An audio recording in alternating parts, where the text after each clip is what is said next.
If you believe that God is in control of all things on this earth, and you believe that free will and that man has the power to choose, those two belief systems are not compatible. They don't fit together. They don't make sense together.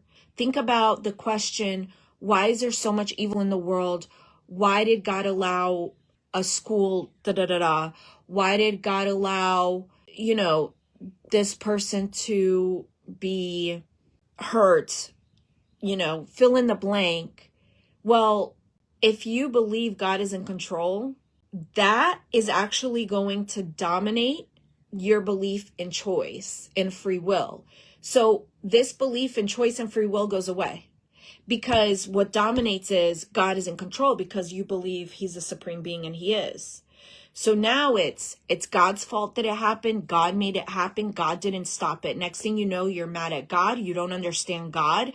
You think that you may wind up believing God created evil, or God did evil, or God allowed evil just to bring you back to him. Like, these are all things that I have heard. Those two concepts are not compatible with each other. And a lot of people believe them. I believed it. I believed those two things at the same time. I was a very fragmented person. But what I always go back to is God's design. How did God design the world?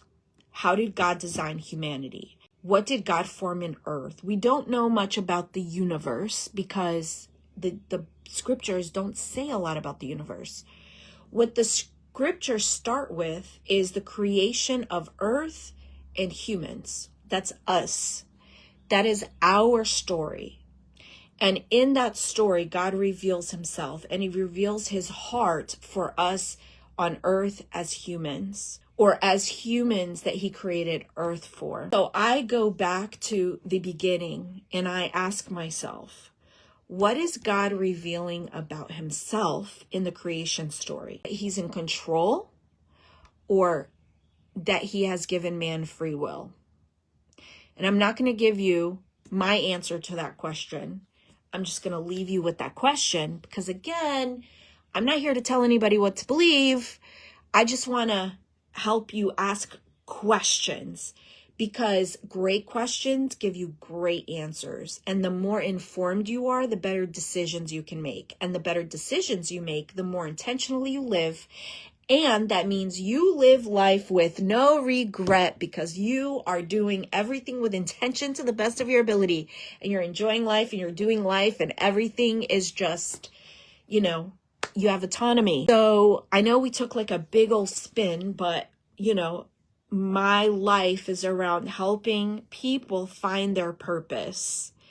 And part of understanding before we can find our purpose, we need to know who we are. We need to have our identity set. And to have our identity set, we need to know where our identity came from. And that is from our Creator. That is from God. And the one thing we know a few things from the creation story. We know that man was created in God's image. We know that we know that earth was created for man to dwell. We know that man had to tend the land, work the land. We know that man was made to multiply. And we know that man, and when I say man, I mean man and woman. Man was made in the image and likeness of God. Oh yeah, and we know another thing. We know that it was not good for man to be alone. And a man, literally male, we know that it was not good. No, actually, reverse that. We know that it was not good for man to be alone. So God created a companion from himself, and I use that word in two ways, so that male and female together could reveal and express the full image of God. So those are all the things we know from the creation story. So if we want to know who we are, we need to go back to that and say, okay, well, what I know is I'm created to multiply. How is that possible? I know that I'm created to tend the land. What does that look like for me in today's world? We know that it's our responsibility to care for the earth. How am I going to do that? And I think before everything else, we know that we were created and designed in the image and likeness of God. So what does that look like? And how do we get there? How do we know that? We need to know who God is. That is the beginning of all things. That is where we start. Everything I do, that is where we start. Who is God? Once we know who God is, we can look and say, okay, who did he design me to be? And based on who he designed me to be, that's who I am. And now that I know the heart of God, I know who God is, I know who I am. And once I know who I am, I can live out my purpose. And that's going to look different for different people. And it's going to look different in your life, in different phases of your life.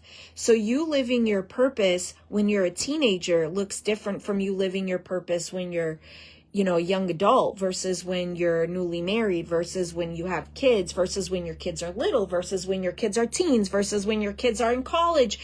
Like, all those phases in life change. Your purpose remains the same through it all. It's just expressed in different ways for the different seasons of life. That is what I teach. That is what I bring to the table, is that revelation, and to help you apply it. Why? So you can live your best life. So you can live a life with no regrets. You can live a life with intention, completely content, waking up every day, excited that you have another day of life. How amazing is that? And how crazy is it that I started talking about space exploration, but we are here because this is the message of my life, and it always leads to this place.